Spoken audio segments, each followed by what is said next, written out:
समस्या तो हमारी 5-6 महीने से तनख्वाह नहीं मिल पा रही, बस किसी को नहीं मिला। किसी नहीं मिला। मतलब चाहे आप महिलाएं हैं, आप हैं, 5-6, हाँ। तो फिर गुजारा कैसे कर रहे हैं? अब उधार ले रहे हैं लोगों से कि भाई पैसे मिलेंगे देंगे आप। हमारा तो पैर खराब हो गया, सेप्टिक हो गया पाम।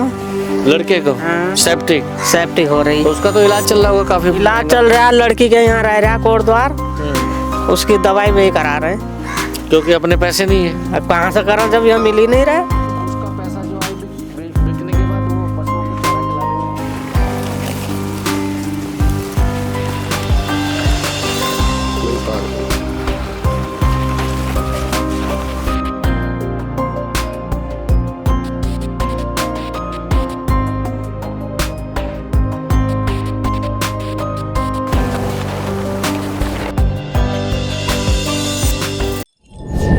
नमस्कार, जय हिंद। स्वागत है आपका राष्ट्रीय पंचायत में। राष्ट्रीय पंचायत की इस ग्राउंड जीरो रिपोर्ट में हम आज मौजूद हैं उत्तर प्रदेश के बिजनौर जनपद की बहादुरपुर सरफुद्दीन, ये ग्राम पंचायत है और ये ब्लॉक ककपुर में आती है, यानी जो नजवाद जनपद का जो विकास खंड है ककपुर, उसकी एक ग्राम पंचायत है बहादुरपुर सरफुद्दीन, जिसमें ये गौशाला बनी हुई है। आप जो पीछे देख रहे हैं इतनी गौवंश, कुछ इधर टीन सेट के में बंधा हुआ है, कुछ इधर खुला है, कुछ बैठे इधर, और पीछे इधर एक बार कैमरामैन से कहीं और दिखाओ जरा इधर को, पीछे भी ये बंधा हुआ है और इधर भी बंधा हुआ है।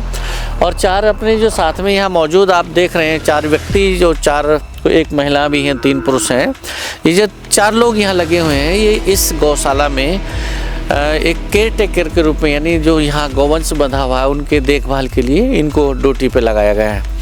यह जानने का प्रयास करेंगे कि जो गौवंश को संरक्षण करने के लिए उत्तर प्रदेश की योगी सरकार ने जो जगह जगह गौशालाएं बनाई हैं। आपको पहले बता दें कि जब योगी सरकार 2017 में पहली बार बनी, तो पहली बार ही उन्होंने स्लॉटर हाउस पे, यानी जहाँ पर गौवध होता था, उन पर प्रतिबंध लगा दिया था कि कोई गौवंश का कटान नहीं होगा। उसके बाद जब गौवंश कटान एक ऐसा एक्ट बना दिया, एक ऐसा अधिनियम बना दिया कि किसी भी स्लॉटर हाउस में गौवंश की हत्या नहीं होगी, गौवंश का कोई भी कटान नहीं होगा। और ये इतना सख्ती से इस नियम का, इस अधिनियम का अनुपालन किया गया कि जितने भी जहाँ ये गौवंश कटता था, जो आवारा कह सकते हैं, या जैसे कह सकते हैं कि अनुपयोगी का मतलब जो किसी उपयोग में ना आ रहा हो, ना तो वो हल की जुताई में, क्योंकि हल जोतने वाले किसान अब रहे नहीं, ट्रैक्टर चलाते हैं, और ना ही वो दूध देने की स्थिति में है। अगर बछिया भले ही है लेकिन वो दूध नहीं दे पा रही, तो किसान या लोग उसको ये किसी भी कसाई कह लो या किसी भी ऐसे स्लॉटर हाउस चलाने वाले को बेच देते थे, जहाँ उनको 2-4 हज़ार रुपये मिल जाते थे, और वो उनका काट के उसको मांस के रूप में उसको एक्सपोर्ट कर देते थे, या अपने इंडिया में उसकी खपत हो जाती थी। बहुत लोग बीफ के रूप में उसको जिसको कहते हैं बीफ खाना, खाते हैं या नहीं, तो बीफ वही है, ये जो गौ का मांस होता है, यानी गौवंश का, यानी गाय का बछड़ा या जो भी गाय है, बैल है, जो भी वो उसका। तो ये इसलिए बता रहे हैं ये सब कहानी, क्योंकि बहुत लोगों को ये पता नहीं होगा। तो जब ये इस एक्ट बना, जब ये अधिनियम बना, गौवंश कटान पर पूरी तरह से रोक लगी, तो जगह जगह आवारा पशु घूमने लगे, क्योंकि लोग बेच पा नहीं रहे थे, कोई खरीदार नहीं था, तो सब लोग खेतों में ये घूमने लगे। तो जो पहले ये पशु खेतों में घूमते थे, तो किसानों ने हंगामा शुरू कर दिया कि हमारी फसलें बर्बाद होनी, हम बड़ी मुश्किल से मेहनत से कमाते हैं, कभी बारिश तबाह कर देती हमें, कभी अब जानवर भी तबाह करने लगे। कुछ जानवर हिंसक भी हो जाते थे, किसान को ही मार दिया, सांड हुए या कोई बैल हुए आपस में हिंसा कर रहे हैं, साथ साथ किसान को, मजदूर को खेत पे गए रखवाली करने के लिए, उसको भी मार दिया। तो खेतों की फसलों की रखवाली की भी एक बहुत बड़ी समस्या हो गई थी। ये 2017 से 22 तक बहुत बड़ा ड्रामा चला। इस बीच में सरकार ने जो गौशालाएँ बनाई, वो पहले नगर पालिका स्तर पे पहले बनी हुई थी, फिर नगर पंचायत स्तर पे बनानी शुरू हुई। लेकिन जब 5 साल बीत गए योगी सरकार की पहली योजना के, और ये गौवंश जो आवारा घूम गया था, सड़कों पर, खेतों पे घूम रहा था, इसको कंट्रोल करने के लिए फिर एक और नई योजना, एक नया कदम आगे बढ़ाया, और ग्राम पंचायतों तक गौशाला बनाने का कार्य शुरू किया गया। तो ये जो आप पीछे जो देख रहे हैं ये गौशाला यानी बहादुरपुर सरफुद्दीन की जो गौशाला है ये हाल ही में बनी है, यानी इसी योजना में बनी है। इसको मुश्किल से 2 साल हुआ होगा जहाँ तक हमारा अपना अनुमान है, क्योंकि जब इस गौशाला का उद्घाटन हुआ था उस समय भी हम एक बार यहाँ आए थे कवरेज करने के लिए, तो हमें लगता है कि 1.5 या 2 साल अभी हुआ होगा। बात करेंगे तो सारा क्लियर हो जाएगा कब से बनी क्या है। लेकिन बहरहाल हम यहाँ की स्थिति दिखाने के लिए इसलिए आए हैं कि योगी सरकार गौवंश की रक्षा करने के लिए जो इंतजाम कर रही है, गौशाला भी बना रही है, इतने खर्च भी कर रही है, टिन शेड भी, और आप लोगों को भी रख रही हैं। क्या इन लोगों को समय पे भोजन, जैसे कोई भी व्यक्ति काम करेगा अगर वहाँ से पैसा नहीं मिलेगा तो परिवार कैसे चलेगा, और ये जो गौवंश है अगर इनके लिए पर्याप्त चारा नहीं होगा तो इनका पेट कैसे भरेगा। तो ये कई समस्या है, यानी गौवंश का भी पेट भरना चाहिए और जो इनका केयर टेकर है, इनका जो देखभाल करने वाले हैं उनको भी पैसा मिलना चाहिए ताकि उनका भी पेट भरे। इसी मुद्दे को जानने के लिए, इसी समस्या को समझने के लिए आज हम इस गौशाला में पहुँचे हैं, सरफुद्दीन गौशाला, जो अभी आपको गेट देख रहे हो, स्क्रीन पे देख सकते हैं आप। तो बात करेंगे यहाँ के जो केयर टेकर है, मेन आदमी कौन है, या सभी बराबर हैं? मेन आप हैं, क्या नाम है आपका? मेरा नाम अतर सिंह है साहब। अतर सिंह। अतर सिंह जी, आप कब से लगे? पहले से ही लगे जब से गौशाला बनी है या बीच में? कुछ बीच में लगा हूँ मैं, करीबन 2 साल हो गए मुझे। अच्छा, पहले कोई और रहे? जी, पहले पशु भी कम थे। अच्छा, पहले कितने रहे होंगे जब आप शुरुआत में आए तब कितने थे? जब मेरे सामने शुरुआत में 60 पशु थे। अच्छा, अभी कितने हो गए बढ़ के? अभी है 184। 184। चारे की व्यवस्था आप कैसे करते हैं? कितने लोग यहाँ लगे हुए हैं देखभाल, गोबर कूड़ा करने में और ये चारा वारा खिलाने में? 4 केयर टेकर हैं, 2 औरतें हैं गोबर उठाने वाली। अच्छा, 4 में कौन कौन? आप जैसे आपका नाम अतर सिंह? मेरा नाम अतर सिंह है, धर्मवीर सिंह है, धर्मवीर जी बैठे हैं, राजकुमार है। हाँ, और आप? इनका नाम आशा। पीछे धर्मवीर जी हैं। हाँ, नहीं, ये है राजकुमार, ये धर्मवीर जी। अच्छा, और एक खाना खाने गए आनंद जी। आनंद जी। और 2 अलग से आप बता रहे हैं? 2 अलग से ये गोबर 2 अलग से अच्छा, वो जो चारा काटने वाली होती है जी। अच्छा, तो ये इस तरह से मतलब 4 केयर टेकर हैं जो पुरुष हैं और 4 के अलावा 2 महिलाएं हैं जो चारा काटने वाली हैं। जी। आपको मोस्टली चारा काटने का ही काम है और भी जिम्मेदारी? हम गोबर भी उठाते हैं और फिर गोद भी काटते हैं। चारा कहाँ से काटते हैं? यहाँ अपनी जमीन है? हाँ, इधर ही खेत में। अच्छा, यहाँ तो यहाँ चारा काटने के लिए क्या व्यवस्था? चारा कितनी जगह में बोआ हुआ है यहाँ? चारा खड़ा है जी 40 बीघे। 40 बीघे, यानी यहाँ पर ग्राम समाज बहुत ज्यादा है जी। ये ग्राम समाज है, नदी है? ग्राम समाज। तो कई बीघा तो यही होगा जी, और बाकी 40 बीघा आप बता रहे हैं चारे में हैं, और भी फसल खड़ी है, गेहूं खड़े हैं। टोटल कितना होगा वैसे है ग्राम समाज? आप इसी पंचायत के हैं? जी, पंचायत असगरपुर हमारी। अच्छा, असगरपुर के आप रहने वाले हैं? पंचायत बहादुरपुर सरफुद्दीन जी। कितनी जमीन है यहाँ? यहाँ 150 बीघे जमीन है। इस नदी पे यहाँ? वैसे तो 250 बीघे, हाँ, लेकिन और जमीन बेकार है। ये लोगों ने कब्जा रखी हो? नहीं, बेकार पड़ी। वो वन विभाग? वन विभाग भी है, फिर ये नदी का रेत जो है बंजर हो गया। बंजर हो गया। बंजर कहेंगे उसको। हाँ। अच्छा, गौशाला के मुद्दे पर बात आते हैं। यहाँ आपने बताया 184 जी, 184 का पेट भरने के लिए पर्याप्त चारा मिल जाता है? आपने वो रखा है? जी, जी। अच्छा, हरा चारा फुल मिलता है, भुस्सा आता है, मोल को आता है। समस्या क्या है अगर समस्या की बात करें तो? समस्या तो हमारी 5-6 महीने से तनख्वाह नहीं मिल पा रही, बस। किसी को नहीं मिला? किसी नहीं मिला। मतलब चाहे आप महिलाएं हैं, आप हैं, 5 हैं, हाँ। तो फिर गुजारा कैसे कर रहे हैं आप लोग? अब उधार ले रहे हैं लोगों से कि भाई पैसे मिलेंगे, देंगे आपको। हाँ। तो आपने कभी कोई बात रखी है? आपके सचिव हो, सेक्रेटरी कौन है आपके? पंचायत सचिव क्या नाम है? दीपेश कुमार। दीपेश कुमार। दीपेंद्र तो नहीं? दीपेंद्र दीपेश कुमार। दीपेंद्र ही है। हैं? दीपेंद्र ही है। क्योंकि दीपेश नाम से तो हम भी परिचित नहीं, कोई दीपेश हो शायद। नहीं, दीपेंद्र ही है शायद। दीपेंद्र ही है। तो उनसे कभी बात, चलो नाम जो भी हो, दीपेश, दीपेंद्र, यह बात होती रहती है। वीडियो साहब से भी होती रहती है, उनसे भी शिकायत करी। वीडियो साहब भी थे, आते रहते हैं यहाँ, अधिकारी लोग सब सीख बोलते हैं। तो 5 महीने से किसी को कोई मान दे? नहीं। कितना मिलता है? हमें एक को मिलता है 12,000। आपको? जी। और बाकी और 4 साथियों सबको 12-12 हजार मिलते हैं। सबको 12-12 हजार? 24 घंटे की ड्यूटी है ये। अच्छा, रात को आप भी 24 घंटे के लिए ड्यूटी? हाँ, ये हम तो दिन रहे। दिन के चारा काटना, डाल देना, गोबर उठाना। अच्छा, गोबर उठाना, चारा काटता हूँ। तो गोबर आप कैसे उठाते हैं? यहाँ तो इतना, यहाँ प्लेन तो है नहीं कि आप फावड़ा मार दें या ट्रैक्टर से कुछ वाहन से करते हैं? तसले से उठा कर, सिर पर उठा कर हम बाहर गिरते हैं।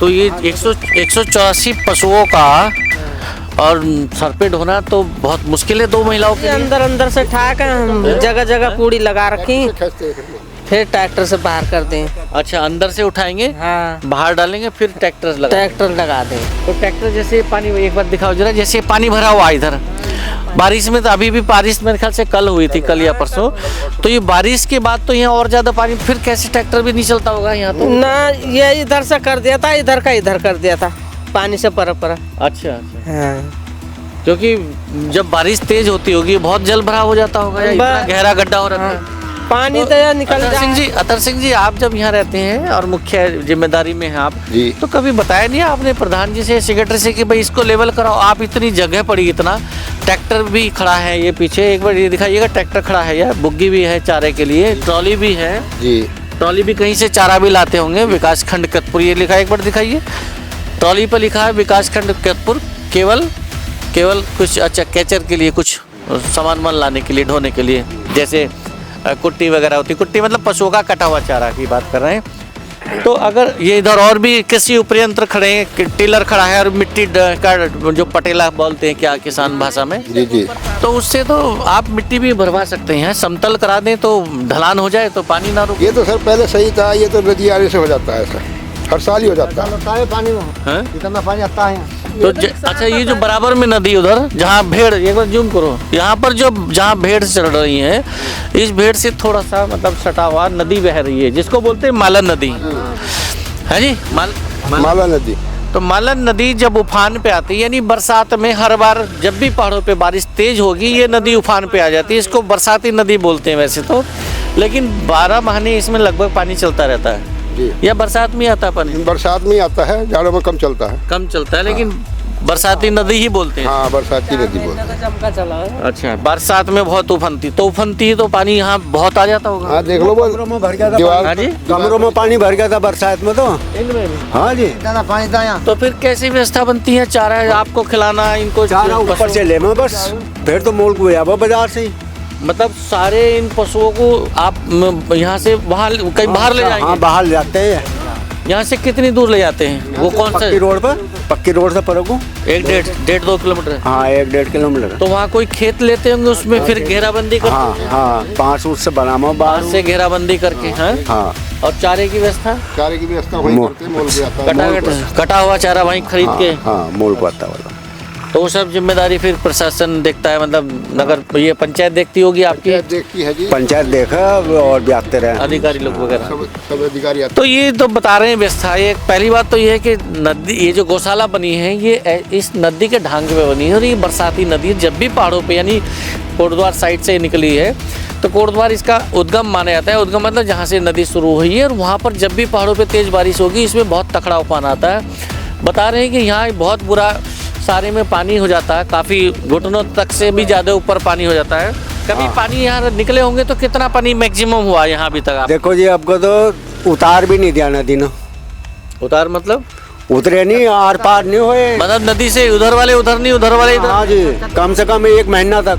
अच्छा, फिर आप सड़क भी टूट गई थी, पुल भी टूट गया था हमारा, एक कदम भी टूटा पड़ा। फिर उधर से आना जाना है कैसे? बकीरतपुर से बड़े पुल पगुआमा मडावा। अच्छा, इधर सिकतपुर से मडावर वाला जो पुल है, हाँ, उधर को आते हैं घूम कर। तो ये हालत है। ये जो गौशाला बनी है, ये जगह तो यहाँ पर ठीक है, बहुत बढ़िया जगह है, क्योंकि यहाँ करीब 200-250 बीघा ज़मीन है, और 150 बीघा ज़मीन जो है गौशाला के उपयोग में ली जा रही है, जिसमें करीब 40 बीघा में चारा है, और लगभग ये 30-40 बीघा तो ये भी होगा। 25 बीघे में, हाँ जी, 25 बीघे में, 25 में जी, 25 बीघे में ये इन्होंने घेराबंदी किया हुआ है नगर ग्राम पंचायत की तरफ से, और जिसमें गौशाला बनी है। तो ये समस्या जो है यहाँ की बनी हुई है। 2 समस्या यहाँ पर मुख्य तौर पे निकल कर आई है। वो ये कि पहली बात तो ये कि यहाँ जो गौवंश है वो गौवंश किस हालत में है, पहला एक बार वो दिखा देते हैं, जो अभी बता रहे हैं यहाँ के जो केयर टेकर हैं।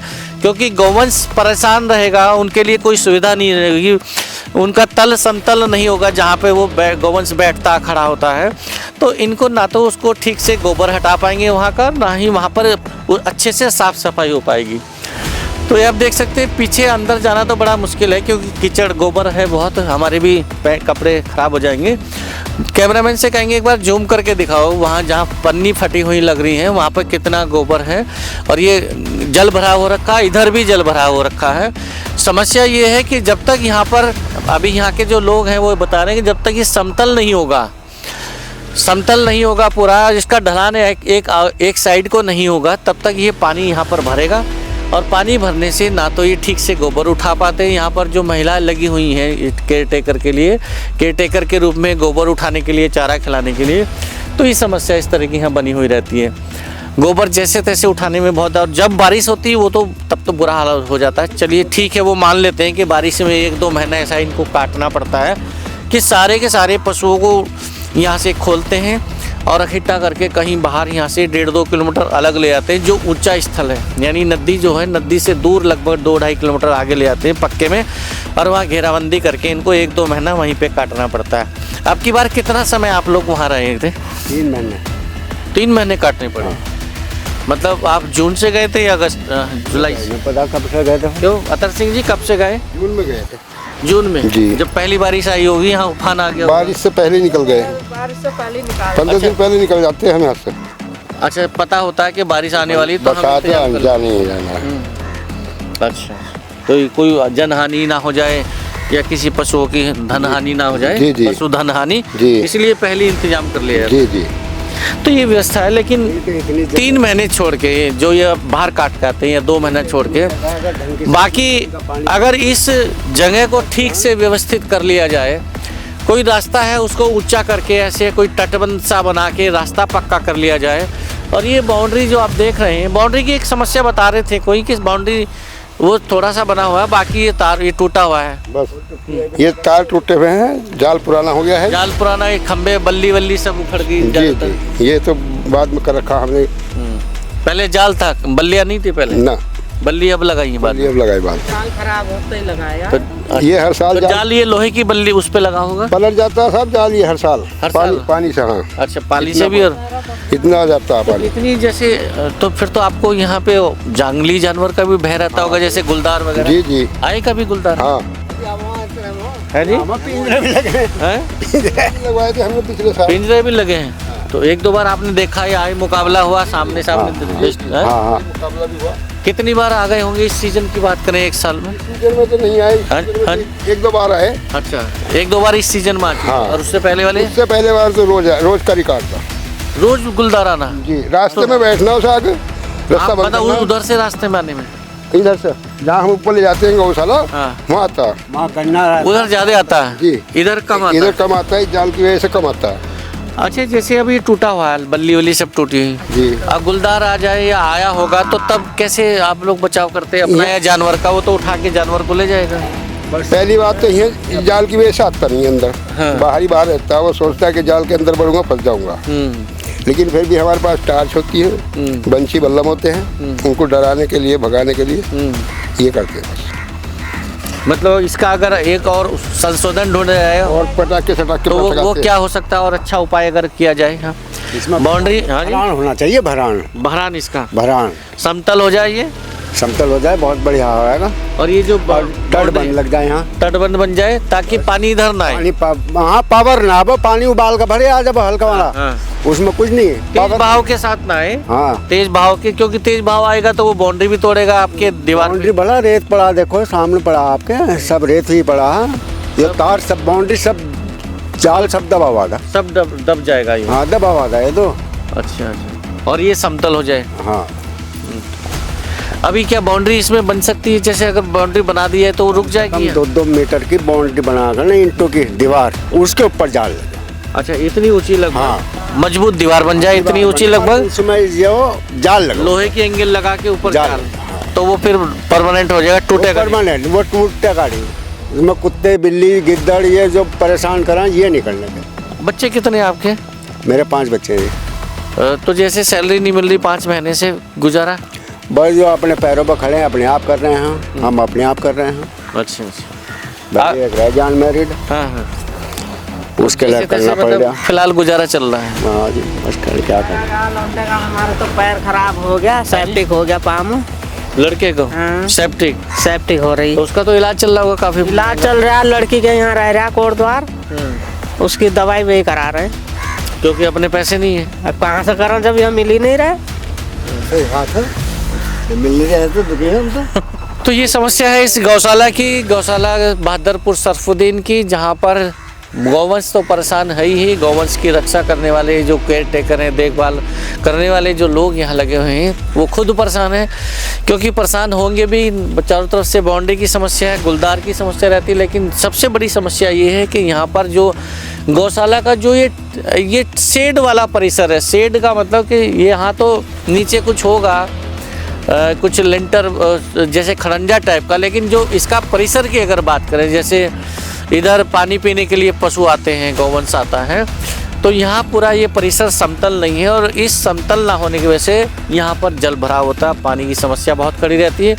और उस पानी का हाल ये है कि जब अगर बारिश हो रही होगी तो यहाँ पर कीचड़ और गोबर और जल, गंदा पानी बहुत भरा रहेगा। ऐसे में उनके लिए ये बड़ा मुश्किल रहता है कि यहाँ से गोबर बाहर लाना है, बाहर से कहीं और ले जाना या चारा खिलाना, क्योंकि यहाँ जब पानी भरेगा तो शायद घुटनों तक भी पानी भर सकता है, और ऐसी स्थिति में गौवंश का ख्याल रखना बड़ा मुश्किल है। तो ये समस्या यहाँ पर बनी हुई है। इस समस्या का समाधान के लिए कि हालांकि हाँ जी कुछ कह रहे हैं, परेशानी है गौशाला में इसमें। अच्छा, आस पड़ोस में और भी गौशाला है? बहुत है, उधर है कोटगरी है, लेकिन ये वाली ज्यादा दिक्कत है, इसमें ज्यादा दिक्कत है। जैसे एक तो यही हो गया समतल वाला का पानी भरा रहता है। हाँ जी हाँ, पानी की तो और भी समस्या ये चलती है। हाँ। बरसात में हो जाता है यहाँ गड़बड़, बरसात में ज्यादा परेशानी हो यहाँ। बुड़गरी इसी ब्लॉक की है ना। अच्छा, बुड़गरी भी से तो एक गौशाला और बता रहे हैं बुड़गरी में, लेकिन यहाँ की जो समस्या वो ये है। अब देखते हैं, बात करेंगे जो ग्राम पंचायत के जो समिति है, प्रधान है, सेक्रेटरी है और ब्लॉक के जो अधिकारी, उनसे बात करेंगे। हेलो हेलो, बीडीओ करतपुर बोल रहे हैं? हाँ जी जी नमस्कार भाई साहब। नमस्कार जी। ये जो करतपुर में दो गौशाला हैं, एक तो बहादुरपुर सरफुद्दीन में हाँ। और एक है बुड़गरी में एक। तो हाँ। इन गौशाला में काम करने वाले जो गंदगी तो रहती है, गोबर वोबर नीठा वो अलग चीज है। एक बड़ी समस्या ये है कि जो जितने भी केयर टेकर हैं दोनों गौशाला में, जैसे इसमें 6 हैं, उधर भी 6 हैं, उनको मानदेय नहीं मिल रहा 5-6 महीने से। 5-6 महीने का नहीं, वो पैसा इसमें पूलिंग का पैसा आता है ना, जो ग्राम पंचायतों से मिलता है 5% सभी ग्राम पंचायतों से। हाँ। वो आता रहता है इनके फंड में, उसी से जो है इनका पैसा मानदेय तो दिया जाता है। प्रधान लोग कह रहे हैं कि पंचायतें पैसा नहीं डाल रही, अभी लोग ठेकेदारों को और लोगों को पेमेंट कर दे रहे हैं। हमारा जो 2% डलना था, 5% गौशाला के खाते में 36 पंचायतें इसको डालती है, बुड़गरी गौशाला को, और बाकी उनको डालती है बहादुरपुर सरफुद्दीन को, लेकिन ये लोग पैसा नहीं डाल रहे हैं। हमारी बात तो सुनाओ जी। सभी ग्राम पंचायतों से पोलिंग फंड का मैनेजमेंट ये जो पंचायत किया जाता है, पंचायत करते हैं, सभी पंचायतों से 5% जो उनका धनराशि आती है राज्य की, वो उसमें डाली जाती है सब पंचायत वालों से। तो पंचायत डाल रही है, धीरे धीरे जो रह गई है उनके लिए वो कहा गया है, और जो पंचायत की इस मामले में नोटिस जारी किया गया, वो जल्दी इसको डाल दें ताकि भुगतान हो जाए। संभव से 2-4 दिन में वो सब डाल देंगे। अच्छा, 5 महीने से जो ये समस्या है ये अभी संज्ञान में नहीं आया कभी? पहले कभी किसी प्रधान ने पैसा जाता रहता है, वो देते रहते। 5 महीने से नहीं है, ये है कि 5 महीने से सोचते चल रही है, जैसे जैसे पैसा आता रहता है वो दे रहे हैं, ऐसा नहीं है बिल्कुल रुका हुआ है। नहीं, पंचायतों में तो पैसा हर महीने आता है राज्य वित्त का। हाँ, इसलिए पंचायत को कई बार हमने नोटिस दिया, वो उसकी समीक्षा कर रहे हैं, और ये संभावना है 4-5 दिनों सब ये अच्छा सब डाल देंगे, पंचायती रहेगा। ठीक। कई भी जैसे गाय वंश कोई बीमार हो जाती है कोई, तो इलाज के लिए कौन आते हैं? आ जाते हैं समय पर डॉक्टर आते हैं, आ जाते हैं। हाँ। तो उनसे भी बात करेंगे कि यहाँ पर जो समस्या है समतल क्यों नहीं कराया जा रहा है इसको, और जो बाउंड्री का है रख रखाव सुरक्षा की दृष्टि से उस पर ध्यान क्यों नहीं दिया जा रहा। और सबसे बड़ी बात है कि जिन गौवंश की रक्षा के लिए इन लोगों को लगाया गया है, ये लोग अपना पेट कैसे भरेंगे जब इनको मानदेय नहीं मिल रहा है, इनको सैलरी नहीं मिल रही। सैलरी या मानदेय जो भी मिल रहा है, जैसे बता रहे हैं कि 12,000 रुपये एक व्यक्ति को मिला, एक छोटी सी अमाउंट है 12,000 रुपये। अगर 12,000 भी समय पर नहीं मिलेगा तो गुजारा कहाँ से करेंगे ये लोग? तो इस समस्या का समाधान कब होगा, कैसे होगा, ये सब जानने के लिए, देखने के लिए बने रहिए हमारे साथ। नमस्कार, जय हिंद।